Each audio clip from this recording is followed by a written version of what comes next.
जय माता दी दोस्तों, स्वागत है आपका हमारे YouTube चैनल पर। आज मैं आपको इस वीडियो में श्री सत्यनारायण व्रत कथा के सभी अध्याय सुनाऊंगी। यह अध्याय कुल 5 है, जिसमें से पहला अध्याय कुछ इस प्रकार है। श्री व्यास जी ने कहा, एक समय नैमिषारण्य तीर्थ में शौनक आदि सभी ऋषियों तथा मुनियों ने पुराण शास्त्र के वेता श्री सूत महाराज से पूछा, महामुने, किस व्रत अथवा तपस्या से मनोवांछित फल प्राप्त होता है, उसे हम सब सुनना चाहते हैं, आप कहे। श्री सूत जी बोले, इसी प्रकार देवर्षि नारद जी के द्वारा भी पूछे जाने पर भगवान कमलापति ने उनसे जैसा कहा था उसे मैं कह रहा हूँ। आप लोग ध्यान पूर्वक सुने।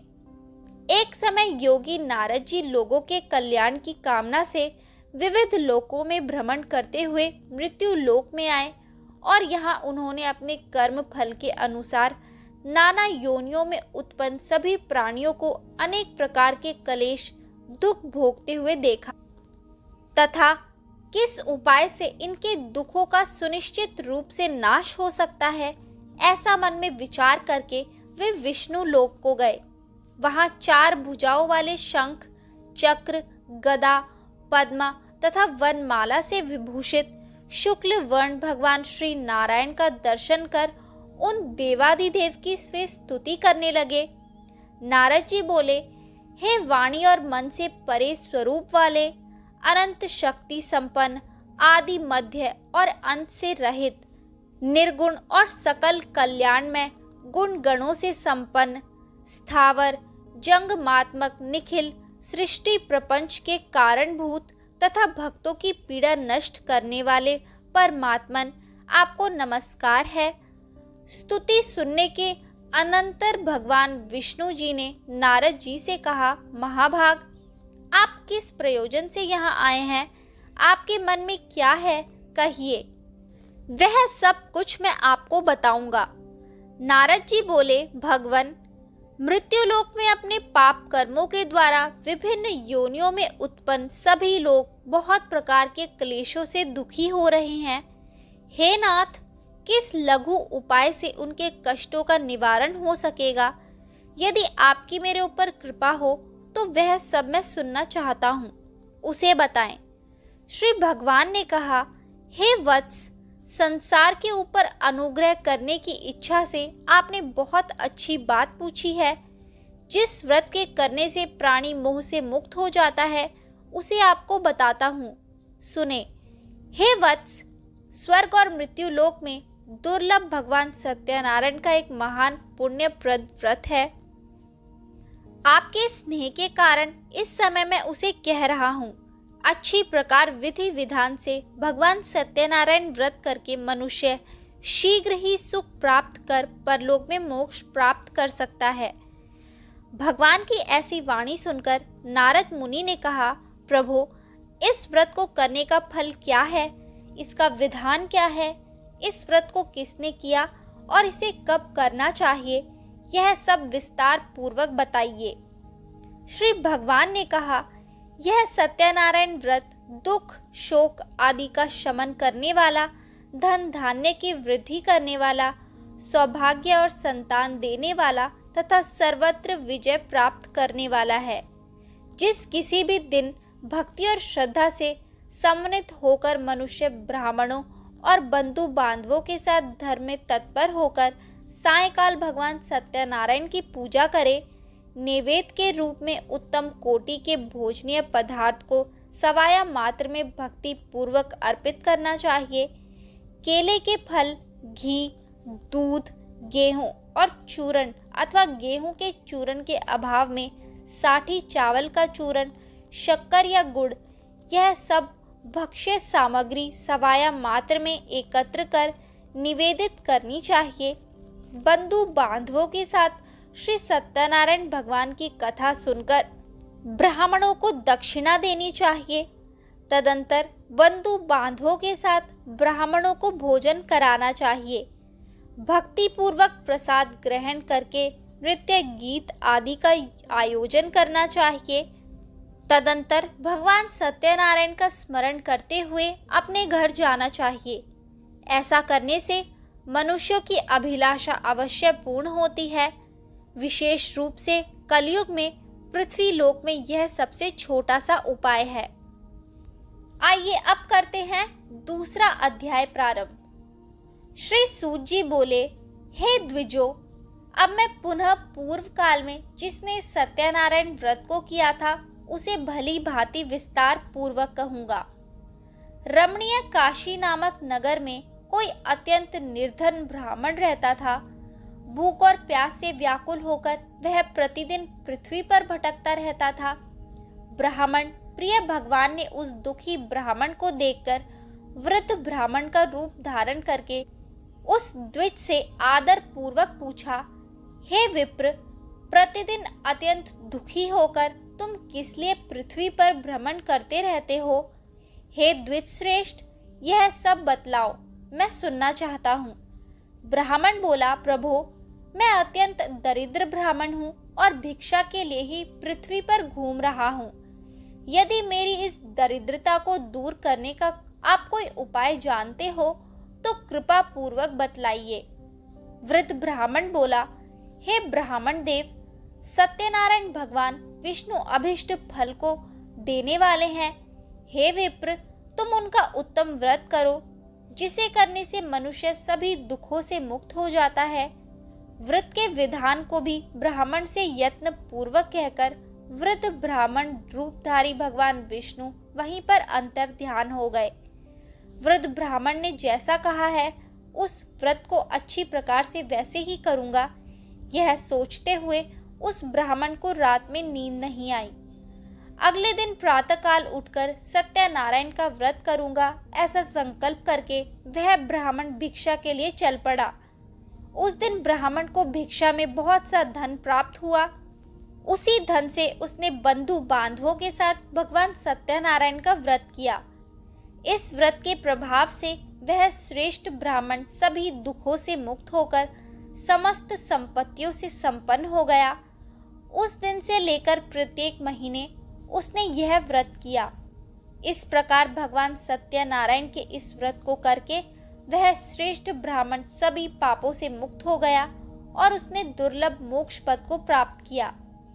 हे विप्र, पृथ्वी पर जब कोई मनुष्य श्री सत्यनारायण का व्रत करेगा उसी समय उसके समस्त दुख नष्ट हो जाएंगे। हे ब्राह्मणों, इस प्रकार भगवान नारायण ने महात्मा नारद जी से जो कुछ कहा मैंने वह सब आप लोगों से कह दिया। आगे अब और क्या कहूँ। हे मुने, इस पृथ्वी पर उस ब्राह्मण से सुने हुए इस व्रत को किसने किया, हम वह सब सुनना चाहते हैं। उस व्रत पर हमारी श्रद्धा हो रही है। श्री सूत जी बोले, मुनियों, पृथ्वी पर जिसने यह व्रत किया उसे आप लोग सुने। एक बार वह द्विज श्रेष्ठ अपनी धन संपत्ति के अनुसार बंधु बांधवों तथा परिवार जनों के साथ व्रत करने के लिए उद्यत हुआ।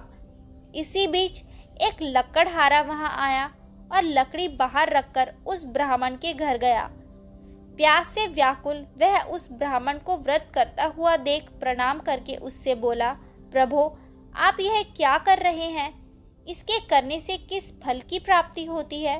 विस्तार पूर्वक मुझसे कहिए। विप्र ने कहा, यह सत्यनारायण का व्रत है जो सभी मनोरथों को प्रदान करने वाला है। उसी के प्रभाव से मुझे यह सब महान धन धान्य आदि प्राप्त हुआ है। जल पीकर तथा प्रसाद ग्रहण करके वह नगर चला गया। सत्यनारायण देव के लिए मन से ऐसा सोचने लगा कि आज लकड़ी बेचने से जो धन प्राप्त होगा उसी धन से भगवान सत्यनारायण का श्रेष्ठ व्रत करूंगी। इस प्रकार मन से चिंतन करता हुआ लकड़ी को मस्तक पर रखकर उस सुंदर नगर में गया जहां धन संपन्न लोग रहते थे। उस दिन उसने लकड़ी का दुगना मूल्य प्राप्त किया। इसके बाद प्रसन्न हृदय होकर वह पके हुए केले का फल, शर्करा, घी, दूध और गेहूं का चूर्ण सवाया मात्र में लेकर अपने घर आया। तत्पश्चात उसने अपने बांधवों को बुलाकर विधि विधान से भगवान श्री सत्यनारायण का व्रत किया। उस व्रत के प्रभाव से वह धन पुत्र से संपन्न हो गया और इस लोक में अनेक सुखों का उपभोग कर अंत में सत्यपुर अर्थात वैकुंठ लोक को चला गया। आइए अब सुनते हैं तीसरा अध्याय। श्री सूत जी बोले, श्रेष्ठ मुनियों, अब मैं पुनः आगे की कथा कहूंगा, आप लोग सुने। प्राचीन काल में उल्कामुख नाम का एक राजा था। वह जितेंद्रिय, सत्यवादी तथा अत्यंत बुद्धिमान था। वह विद्वान राजा प्रतिदिन देवालय जाता और ब्राह्मणों को धन देकर संतुष्ट करता था। कमल के समान मुख वाली उसकी धर्मपत्नी शील, विनय एवं सौंदर्य आदि गुणों से संपन्न तथा पति परायण थी। राजा एक दिन अपनी धर्म पत्नी के साथ भद्रशीला नदी के तट पर श्री सत्यनारायण का व्रत कर रहा था। उसी समय व्यापार के लिए अनेक प्रकार की पुष्पकल राशि से संपन्न एक साधु नाम का बनिया वहां आया। भद्रशीला नदी के तट पर नाव को स्थापित कर वह राजा के समीप गया और राजा को उस व्रत में दीक्षित देकर विनय पूर्वक पूछने लगा। साधु ने कहा, राजन, आप भक्ति युक्त चित्त से यह क्या कर रहे हैं? कृपया यह सब बताएं। इस समय मैं सुनना चाहता हूँ। राजा बोले, हे साधु, पुत्र आदि की प्राप्ति की कामना से अपने बंधु बांधवों के साथ मैं अतुल तेज संपन्न भगवान विष्णु का व्रत एवं पूजन कर रहा हूँ। राजा की बात सुनकर साधु ने आदर पूर्वक कहा, राजन, इस विषय में आप मुझे सब कुछ विस्तार से बतलाइए। आपके कथा अनुसार मैं व्रत एवं पूजन करूंगा। मुझे भी संतति नहीं है, इससे अवश्य ही संतति प्राप्त होगी। ऐसा विचार कर वह व्यापार से निर्वित हो आनंद पूर्वक अपने घर आया। उसने अपनी भार्या से संतति प्रदान करने वाले इस सत्यव्रत को विस्तार पूर्वक बताया था तथा जब मुझे संतति प्राप्त होगी तब मैं इस व्रत को करूंगा। इस प्रकार साधु ने अपनी भार्या लीलावती से कहा। एक दिन उसकी लीलावती नाम की सती साध्वी भार्या पति के साथ आनंद चित्त से ऋतुकालीन धर्माचरण में प्रवृत्त हुई और भगवान श्री सत्यनारायण की कृपा से उसकी वह भार्या गर्भिणी हुई। 10वें महीने में उससे कन्या रत्न की उत्पत्ति हुई और वह शुक्ल पक्ष के चंद्रम की भांति दिन प्रतिदिन बढ़ने लगी। उस कन्या का कलावती यह नाम रखा गया। इसके बाद एक दिन लीलावती ने अपने स्वामी से मधुर वाणी में कहा, आप पूर्व में संकल्पित श्री सत्यनारायण के व्रत को क्यों नहीं कर रहे हैं? साधु बोला, प्रिय, इसके विवाह के समय व्रत करूंगा। इस प्रकार अपनी पत्नी को भली भांति आश्वस्त कर वह व्यापार करने के लिए नगर की ओर चला गया। इधर कन्या कलावती पिता के घर में बढ़ने लगी।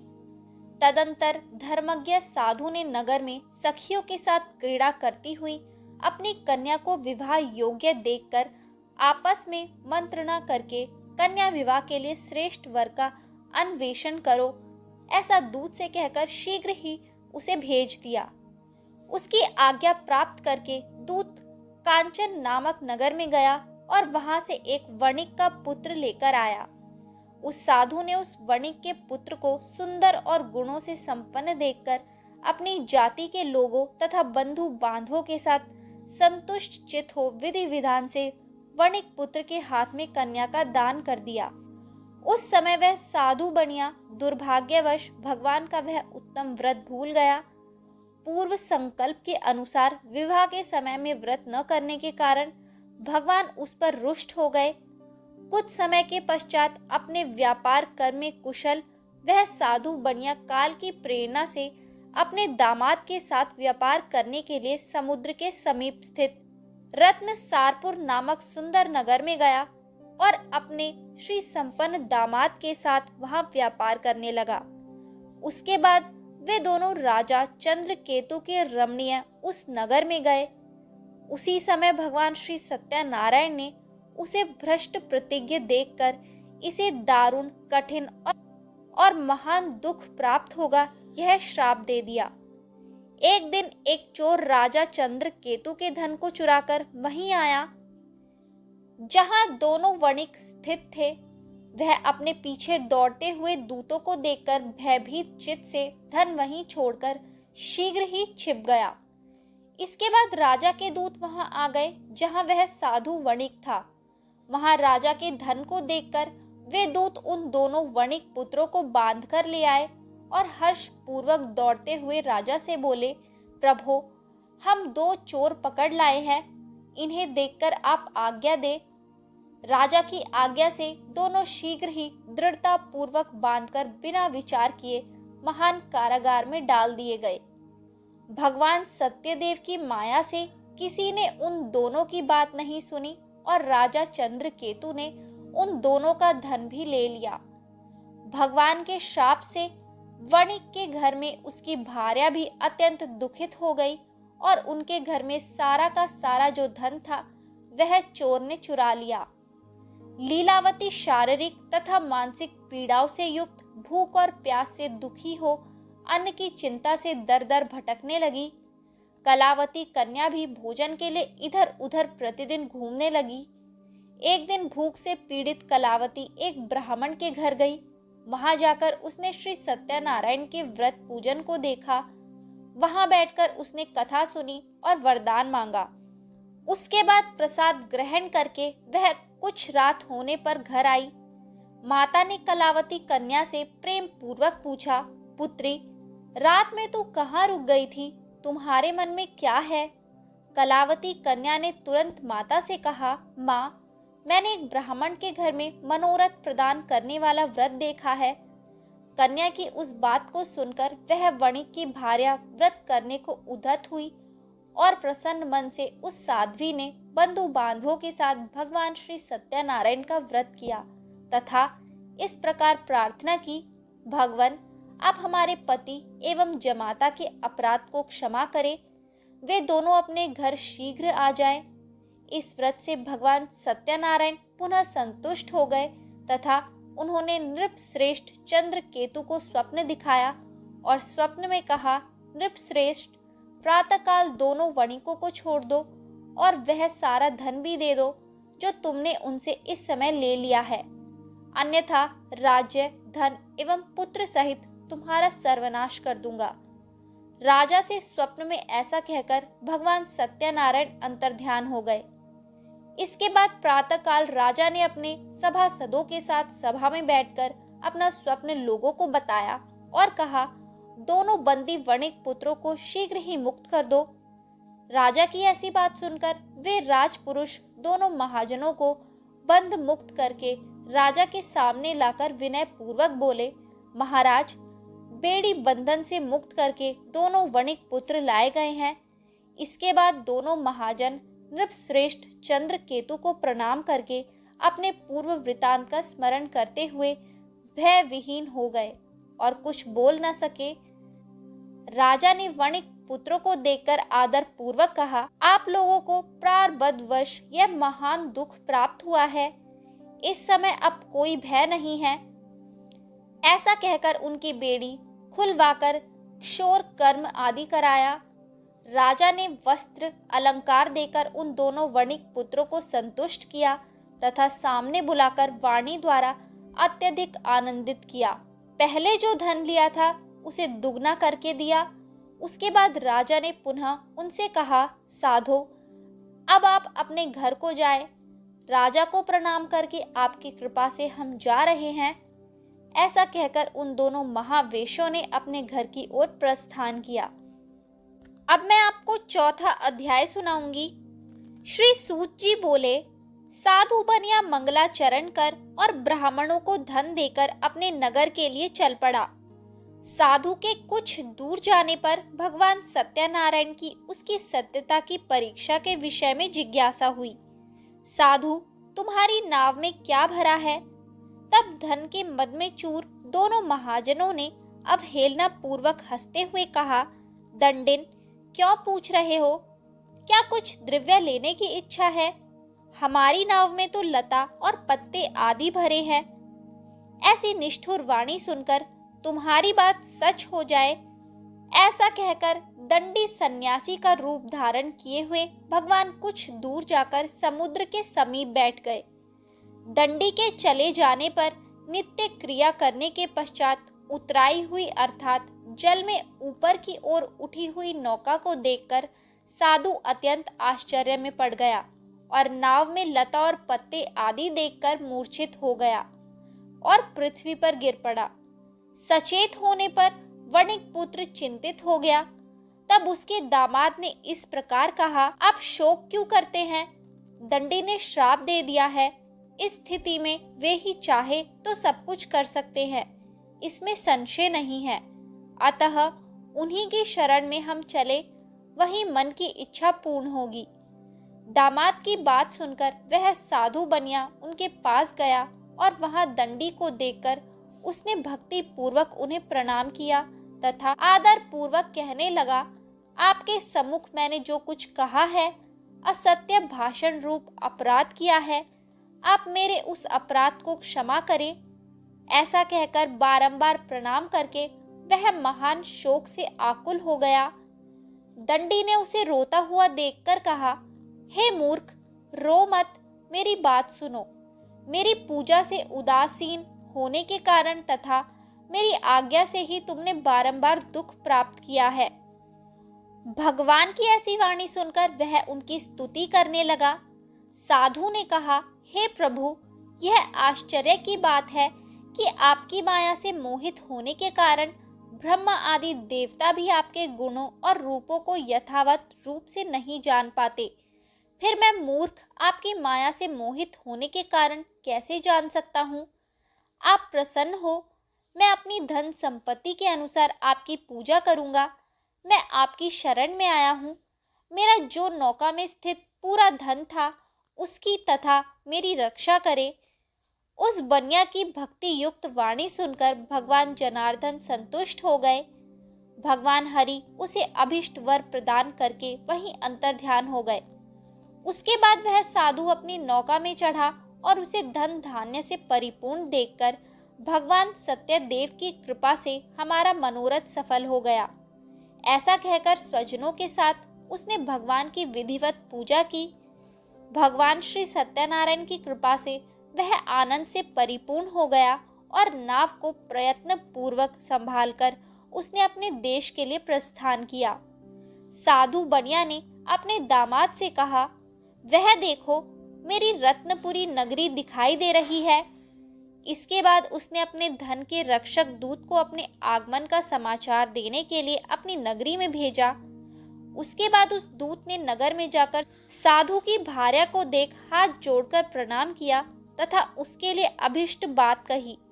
सेठ जी अपने दामाद तथा बंधु वर्गों के साथ बहुत सारे धन धान्य से संपन्न होकर नगर के निकट पधार गए हैं। दूत के मुख से यह बात सुनकर वह महान आनंद से विहल हो गई और उस साध्वी ने श्री सत्यनारायण की पूजा करके अपनी पुत्री से कहा, मैं साधु के दर्शन के लिए जा रही हूँ, तुम शीघ्र आओ। माता का ऐसा वचन सुनकर व्रत को समाप्त करके प्रसाद का परित्याग कर वह कलावती भी अपने पति का दर्शन करने के लिए चल पड़ी। इससे भगवान सत्यनारायण रुष्ट हो गए और उन्होंने उसके पति को तथा नौका को धन के साथ हरण करके जल में डुबो दिया।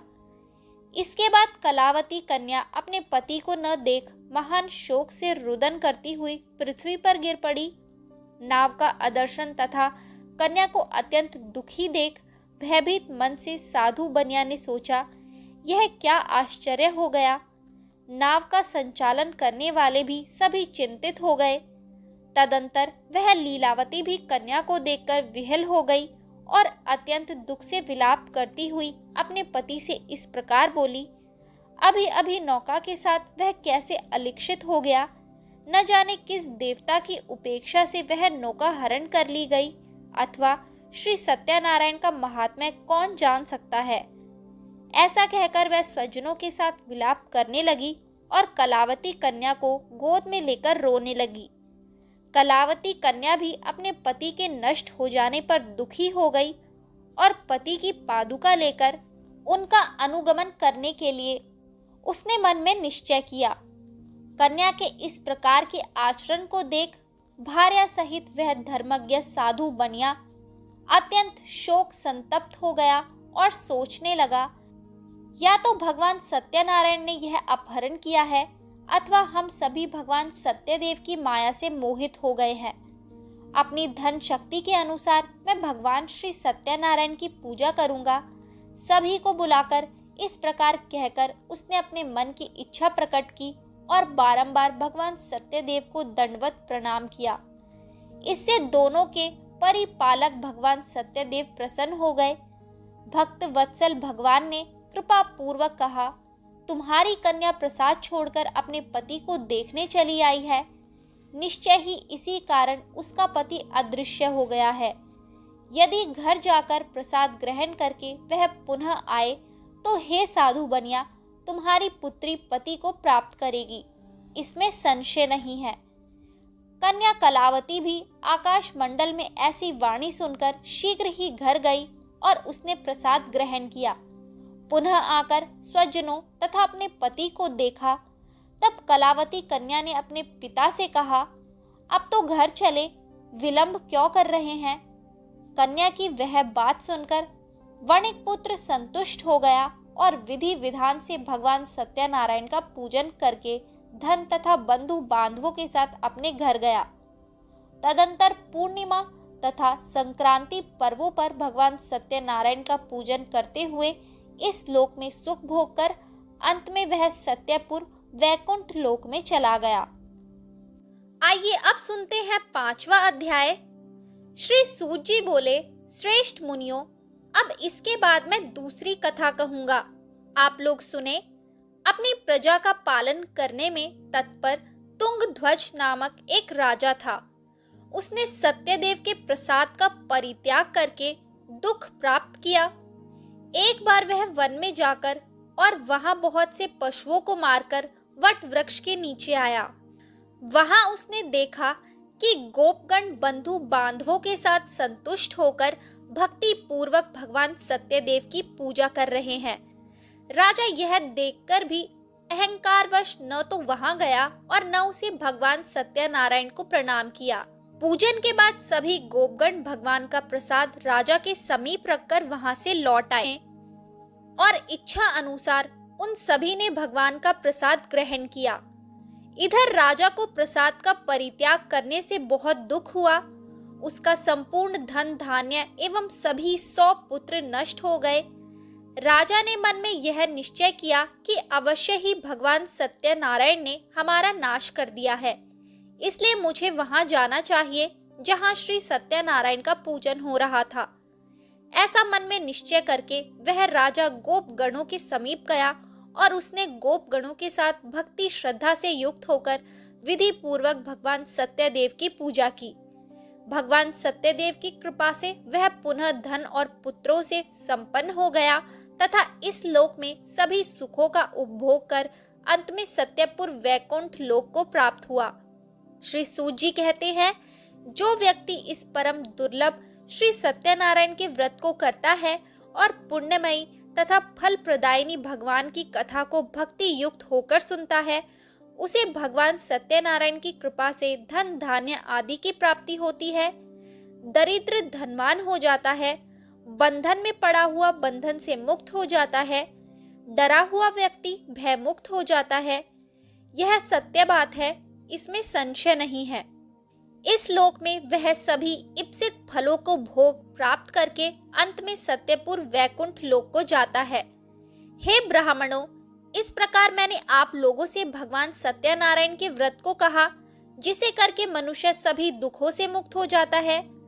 कलयुग में तो भगवान सत्यदेव की पूजा विशेष फल प्रदान करने वाली है। भगवान विष्णु को ही कुछ लोग काल, कुछ लोग सत्य, कोई ईश और कोई सत्यदेव तथा दूसरे लोग सत्यनारायण नाम से कहेंगे। अनेक रूप धारण करके भगवान सत्यनारायण सभी का मनोरथ सिद्ध करते हैं। कलयुग में सनातन भगवान विष्णु ही सत्यव्रत रूप धारण करके सभी का मनोरथ पूर्ण करने वाले होंगे। हे श्रेष्ठ मुनियों, जो व्यक्ति नित्य भगवान सत्यनारायण की इस व्रत कथा को पढ़ता है, सुनता है, भगवान सत्यनारायण की कृपा से उसके सभी पाप नष्ट हो जाते हैं। हे मुनीश्वरों, पूर्व काल में जिन लोगों ने भगवान सत्यनारायण का व्रत किया था, उसके अगले जन्म का वृतांत कहता हूँ। आप लोग सुने, महान प्रज्ञा संपन्न शतानंद नाम के ब्राह्मण सत्यनारायण व्रत करने के प्रभाव से दूसरे जन्म में सुदामा नामक ब्राह्मण हुए और उस जन्म में भगवान श्री कृष्ण का ध्यान करके उन्होंने मोक्ष प्राप्त किया। लक्कड़हारा बिल गुहो का राजा हुआ और अगले जन्म में उसने भगवान श्री राम की सेवा करके मोक्ष प्राप्त किया। महाराज उल्कामुख दूसरे जन्म में राजा दशरथ हुए, जिन्होंने श्री रंगनाथ जी की पूजा करके अंत में वैकुंठ प्राप्त किया। इसी प्रकार धार्मिक और सत्यव्रती साधु पिछले जन्म के सत्यव्रत के प्रभाव से दूसरे जन्म में मोरध्वज नामक राजा हुआ। उसने आरे सींचकर अपने पुत्र की आधी देह भगवान विष्णु को समर्पित कर मोक्ष प्राप्त किया। महाराज तुंगध्वज जन्मांतर में स्वयंभू मनु हुए और भगवत संबंधी संपूर्ण कार्यों का अनुष्ठान करके वैकुंठ लोक को प्राप्त हुए। जो गोपगण थे वे सब जन्मांतर में वृज मंडल में निवास करने वाले गोप हुए और सभी राक्षसों का संहार करके उन्होंने भी भगवान का शाश्वत धाम गोलोक प्राप्त किया। तो दोस्तों, यहाँ होते हैं श्री सत्यनारायण व्रत कथा के सभी अध्याय समाप्त। आपको ये वीडियो कैसी लगी हमें कमेंट करके जरूर बताएं। अच्छी लगी हो तो हमारे चैनल को सब्सक्राइब करें और शेयर करना ना भूलें।